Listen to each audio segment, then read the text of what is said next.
Good afternoon.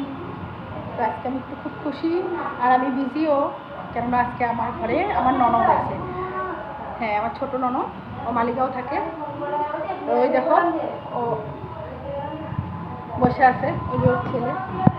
তো আজকে রান্না, ও নিরামিষ খায়, তো তার জন্য আমি বানাইছি ডাল। এই যে দেখো, ডাল বানাইছি এখানে, মুগ ডাল। আর আমার স্বামী বানাইছে ডিম, এই যে ডিমের তরকারি বানাইছে মাখা মাখা করে।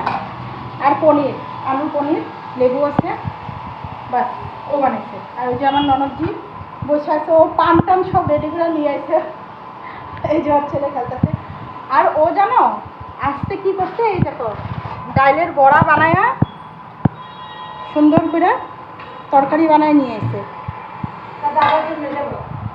ও দাদার জন্য কইছে, কিন্তু আমিও খাবো, ও ননদ বানাইছে। দাদার জন্য বানায় আনছে, হ্যাঁ দাদার জন্য। আইসক্রিম আনছে, ওইটা খাওয়ার পরে ডেজার্ট হবে, সব রেডি করে দিচ্ছি। এখন আমরা দুজন গল্প করবো, হ্যাঁ গল্প করুন, ওরা খেলতেছে। আর আমার ননদের যে দাদা আছে, ও দাদাও যে রান্না করতেছে। তো রান্না করুক গরমের মধ্যে, আমরা এখন এখানে বসে অল্প আরাম করি। তো বাই বাই।